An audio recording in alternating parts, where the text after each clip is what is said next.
Bon matin tout le monde, en ce lundi pluvieux à 16 de mars.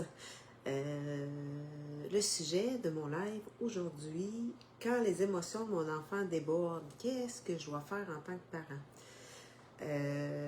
Si tu me regardes en direct, écris-moi un petit coucou, ça va me faire plaisir de te saluer. Si tu es en redifféré, tu peux me faire un cœur.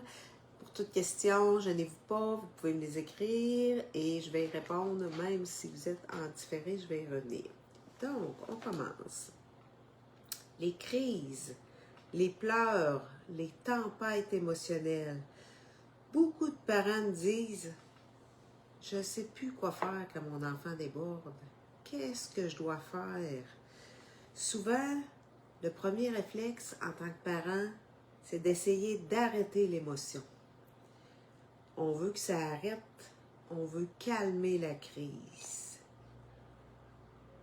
Mais si le rôle du parent, c'était pas d'arrêter la crise et de traverser la tempête avec l'enfant. Aujourd'hui, j'aimerais vous proposer un autre regard sur les émotions des enfants. Pour ceux qui me découvrent aujourd'hui, mon nom est Nathalie Landry. Je suis éducatrice à l'enfance, maman de 2 grands-enfants et je suis coach en parentalité consciente.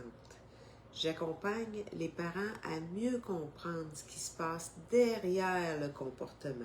On va chercher le besoin, on va aller travailler sur la maturation émotionnelle de votre enfant ensemble. Un enfant, ça ne vit pas ses émotions comme un adulte. Son cerveau est encore en plein développement. Quand une émotion arrive, soit la colère, la frustration, la tristesse, c'est tout un système qui déborde. Ça explose. Et vous savez, même en tant qu'adulte, parfois, on explose nous aussi. Alors, imaginez un enfant qui n'est pas à sa pleine maturation. Donc, c'est pas un manque de volonté de la part de l'enfant. C'est pas de la manipulation. Ce qu'il vit, là, il sent vraiment à l'intérieur. C'est son système nerveux qui est dépassé, tout à fait dépassé par ce qu'il ressent. Puis c'est là que toi, le parent, tu deviens extrêmement important. Parce que l'enfant, lui, il ne peut pas encore se réguler seul. Il a besoin d'un adulte solide avec lui pour traverser la tempête. Quand l'enfant, il déborde émotionnellement, beaucoup de parents vont essayer de raisonner l'enfant, expliquer, corriger le comportement, lui dire « Arrête de pleurer, mon coco » ou envoyer l'enfant se calmer seul dans sa chambre, par exemple. Mais il faut comprendre une chose importante ici. Quand un enfant est en tempête émotionnelle, son cerveau, lui, il n'est plus disponible pour écouter des explications. Le cerveau logique, il est complètement hors ligne, il est déconnecté. C'est comme essayer de discuter avec quelqu'un en pleine tempête. Il n'y a plus personne qui entend rien, là. On est focusé. C'est tout simplement pas le moment de discuter. Je vous donne une image d'un arbre. Si, par exemple, la crise, c'est un fruit, c'est le comportement.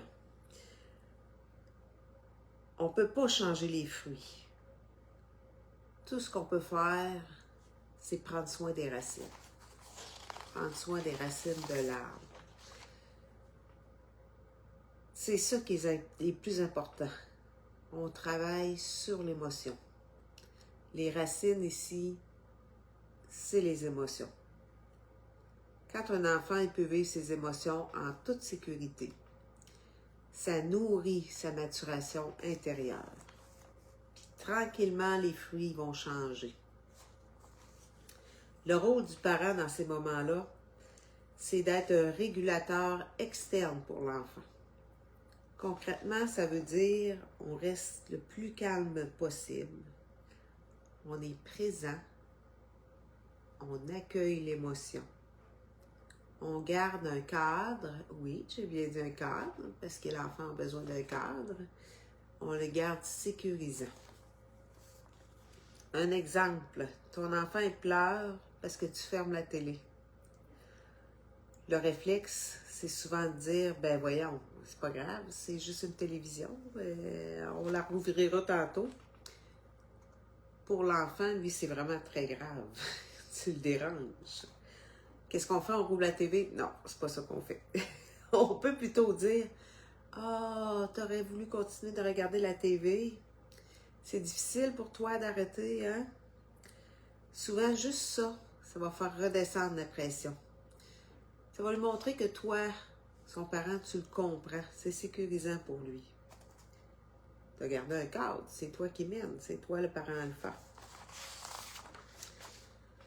Une chose importante, c'est qu'accompagner les émotions d'un enfant, ça ne veut pas dire de tout accepter. On peut accueillir l'émotion tout en gardant le cadre. Par exemple, tu peux lui dire, tu as le droit d'être fâché, mais je vais pas te laisser frapper ton petit frère. Je vais pas me laisser frapper.